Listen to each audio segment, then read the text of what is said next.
Добро вечер. Целосно уништена електровлечната подстаница во Драчево по тешката кражба во која според првичната проценка на Министерството за транспорт е направена штета од околу 5 милиони евра. При кражбата насилно биле превртени два големи електроенергетски трансформатори, секој со тежина од над 30 тони. Од нив било испуштено и истурено трансформаторското масло, додека бакарните намотки и другите вредни компоненти биле целосно одстранети и украдени. Од подстаницата се украдени бакарни жици, бакарни шини и прачки, како и сите уреди и елементи неопходни за незиното функционирање, со што објектот е доведен во состојба на целосна нефункционалност. Ова не представува само кражба на бакари и опрема, туку тежок напад врз критичната железничка инфраструктура и врз имотот на државата и граѓаните. Оштетувањето на објекти од ваков вид може да предизвика сериозни последици за безбедноста, стабилноста и редовното функционирање на железничкиот сообраќај, велат од ресорното министерство и очекуваат соодветна одговорност за сторителите. Епидемијата на стомачни заболувања во гостиварскиот регион влегува во фаза на смирување, уверува министерот за здравство Сашо Клековски, кој денеска беше во посета на болницата во Лешок. Продолжуваат и епидемиолошките анализи за да се утврди кога се јавиле првите случаи, како се ширала заразата и кој бил изворот. Во однос на болницата во Лешок, проблемот со водата, вели министерот, трае речиси една деценија, а болницата е обезбедена со безбедна вода за пиење. Михајло Видимлиски. Епидемијата на стомачни заболувања во гостиварскиот регион влегува во фаза на смирување, вели министерот за здравство Сашо Клековски.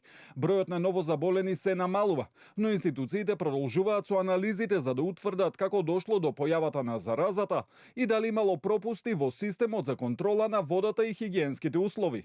Последните податоци покажуваат намалување на бројот на пациенти. Од почетокот на епидемијата се регистрирани околу 4000 заболени, а здравствените власти оценуваат дека состојбата постепено се стабилизира.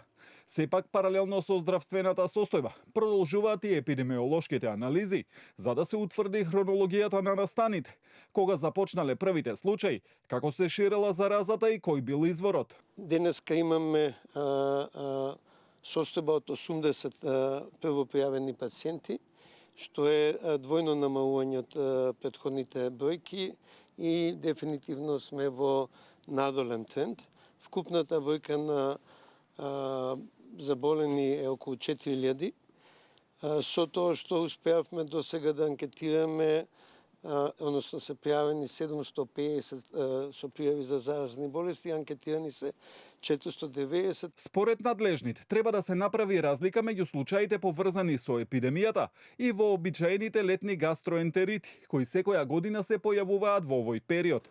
Клековски, кој денеска ја посети специјализираната болница за белодробни заболувања и туберкулоза во тетовското село Лешок, вели дека контролата на водите е обврска на јавните комунални предпријатија, а едно од нив ја контролира токму водата во Лешок, каде што е утврдена бактериолошка неисправност. Редовниот мониторинг е обврскан на локалната самоуправа и локалните јавни комунални предпријатија. За тоа се боревме, за тоа се залагавме, да не биде се во Скопје, да не биде се во едно место. Управувачкиот комитет работи на прашањето, уште се беа недоволни вчерашните резултати на резидуален хор, бидејќи во основа за водата да биде безбедна на одреден степен, се гледа колку хлор има во водата, уште не е постигнато посакуваното ниво. Во Лешок и во здравствената установа водата се обезбедува преку диспанзери, додека со локалната заедница се бара трајно решение за проблемот. Според Клековски, состојбата со водоснабдувањето во дел од руралните средини не е нов проблем, туку проблем кој постои со години и е поврзан со надлежностите на локалната самоуправа. Не е тајна дека во поголем дел од рурална Македонија, не е тајна за тие што излегле надвор од центарот на Скопје, дека во поголем дел од рурална Македонија, најголем дел од бунарите, водоводите се неисправни од бактериолошки причини, посебно во летните периоди заради ниските водостои, а с големите потреби за вода заради враќањето на диаспората во летните месеци. Епидемиолозите сега прават анализа на случаите од 25 јуни наваму, а се проверуваат и инкубацијските периоди на бактериите и вирусите пронајдени во примероците. И не се очекува појава на други болести, освен во случај на нехигиена, зашто во соработка со Центарот за јавно здравје Гостивар се обезбедуваат дополнителни тестови за откривање на можни вирусни причинители, а за тоа се алармирани и матичните доктори.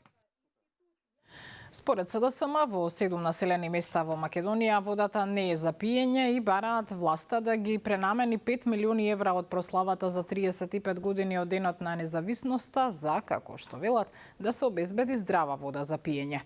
СДСМ треба да им се извинат на граѓаните што секоја криза се обидуваат да ја претворат во дневно-политичка тема од која ќе извлечат корист и за скандалот со водата во Гостивар веднаш да побараат одговорност од градоначалникот Лимани. Експресно возвратија од ВМРО ДПМН. Најпатриотскиот чин на денот на независноста е да се обезбеди здрава вода за македонските граѓани. Бараме да се пренаменат овие 5 милиони евра и наместо за скапи настани да се дадат за чиста вода за македонските граѓани. Пречистителни станици, филтер станици, резервоари за вода, обнова на водоводни цевки, нови инсталации. Можеме 35 години од независноста да прославиме поскромно и поздраво со народ кој нема да се труе само поради пуштање на чешмите дома.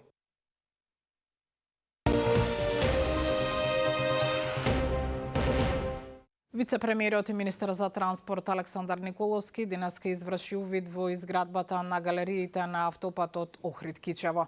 Како што изјави Николовски, изградбата на автопатот се реализира со забрзана динамика. Во следните неколку месеци ќе се пуштат уште 10 километри кои што се најкомплицирани за сообраќај и каде што влегуваат тунелите и галериите, изјави министерот Александар Николовски при увидот на градежните активности на трасата на автопатот Охрид-Кичево и изградбата на галериите на потегот од Пресека до Кичево. Тунелите ќе бидат најдолги во Македонија. Едната цевка во должина од 2 км, другата цевка во должина од 2 км и 100 метри, што се, како што кажав, најдолги тунели во Македонија, а галериите прв пат од овој тип се изведуваат не во Македонија, туку во целиот регион. Ова беше најпаметното и најдоброто решение за стабилизација на земјиштето, затоа што може, еве и тука десно од нас да се види дека ова е земјиште кое што не е стабилно и кое што постојано се спушта кон трасата. За да заштитиме трасата, за да имаме безбедно возење, овие инженерски чуда кои што се позади нас беа најдоброто решение. Сакам да честитам на изведувачот Гранит за нивната посветена работа, на тимот во јавното претпријатие за државни патишта. Ова беше напуштен проект, ова беше проект во кој што никој не веруваше, но еве го, веќе се гледа крајот, веќе имаме 34 километри на кои што се вози, а во следните неколку месеци ќе отвориме уште 10 километри кои што се најкомплицирани 10 километри каде што влегуваат тунелите и галериите. Денеска нема повеќе траги од белата пена која вчера беше забележана во Лепенец на сливот во Вардар. Земени се мостри од водата и во следните неколку дена надлежните ветуваат дека ќе се знае за какво загадување станувало збор. Од Инспекторатот за животна средина велат дека акредитирана лабораторија ги врши испитувањата на хемискиот и микробиолошкиот состав на водата и се чека на резултатот. Вчера попладне беше забележана бела пена во Лепенец, пошто и инспекцијските служби на град Скопје излегле на терен, а бил пуштен и дрон за детектирање на загадувањето. Примерот се земали и службите на јавното претпријатие Водовод. Надлежните најавија строги санкции за виновниците, нагласувајќи дека нема да се толерираат еколошки инциденти. Вестите завршија. Останете со Канал 5.